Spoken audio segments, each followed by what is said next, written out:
कहा जाता है हर 18 साल बाद 5 जन्म वाली नदी अपनी कीमत वसूलती है। 5 जिंदगियां, 5 आत्माएं और बदले में जन्म लेते हैं मौत से भी डरावने जलभूत। इस बार कुछ ऐसा हुआ जिसने पूरे कस्बे को दहशत में डाल दिया। आधी रात एक बूढ़ा आदमी नदी किनारे मछली पकड़ने आया।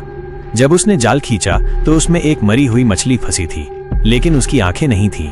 वो हैरान रह गया। तभी वही मछली जिंदा होकर उसे पकड़ लेती है और पानी में खींच ले जाती है। लोगों ने देखा बूढ़ा पानी के बीच बैठा है और अपनी ही आंखें निकालकर नदी को चढ़ा रहा है। उसका पड़ोसी दौड़कर बचाने आया, लेकिन पीछे मुड़कर देखा तो उसके चारों ओर गिनती से बाहर जलभूत खड़े थे।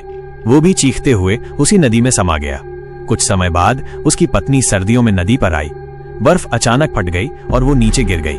उसका शरीर सिकुड़कर जम गया और वो तड़प तड़प कर वहीं मर गई। गांव में खौफ फैल गया। सब कहने लगे माइनस, हर 18 साल बाद नदी देवता 5 आत्माएं मांगता है। अब तक 3 मर चुके, 2 बाकी हैं।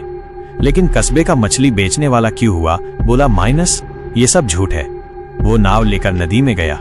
पानी में उसका प्रतिबिंब दिखाई दिया, लेकिन अचानक उस प्रतिबिंब ने उसकी आत्मा खींच ली। भूत ने उसका चेहरा नोच लिया और क्यों हुआ पागल हो गया। वो दीवार पर बार बार अपना सिर पटकता रहा और जो भी पास आया उसे खून से सने दांतों से काटने लगा। तभी उसके गुरु 8वें बाबा वहां पहुंचे। उन्होंने ताबीज निकाला, पीली रोशनी फैलाई और भूत का आधा शरीर जला डाला। फिर उन्होंने शराब में क्यों हुआ का खून डाला और वो खून अचानक लंबे काले बालों में बदल गया। बाबा बड़बड़ाए माइनस, लगता है ये नदी अब शांत नहीं रहेगी। इसी बीच शिवलियन नाम की औरत रात में नदी से पानी पीने गई। उसे मरे हुए लोगों की आवाजें सुनाई देने लगी और सम्मोहन में आकर वो सीधी नदी में कूद गई।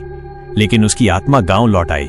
लोगों ने देखा माइनस उसके घर की खाली कुर्सी अपने आप हिल रही थी, मानो वो औरत अब भी वहीं बैठी हो। उसकी आत्मा ने अपनी बेटी यानजी को लाल नाव पर बुलाया। इसी नाव पर एक अमीर लड़का भी चढ़ गया। लड़का बेहोश होकर गिर पड़ा और अचानक उसके कान से 2 छोटे छोटे आदमी निकले, एक लाल एक काला, और दोनों की आंखें इंसानों जैसी। उनमें से एक ने उसकी आंख खा ली। गांव वाले घबराकर फिर से बाबा को बुलाने लगे। 8वें बाबा ने 5 तत्वों के तंत्र मंत्र किए और किसी तरह उस लड़के की बीमारी दबा दी।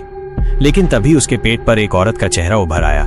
बाबा ने गहरी सांस लेकर कहा, माइनस, ये सब 5 जन्म वाली नदी के जलभूत का खेल है और इसके पीछे कोई बहुत बड़ी साजिश छुपी है। अब तक 5 में से 4 लोग नदी में बलिदान हो चुके थे। नदी अब 5वां शिकार मांग रही थी। लेकिन अगली आत्मा कौन होगी? कौन बनेगा 5 जन्म वाली नदी का आखिरी बलिदान? जानने के लिए जुड़े रहिए डार्क क्लॉक के साथ। अगर कहानी ने आपकी रूह कांपा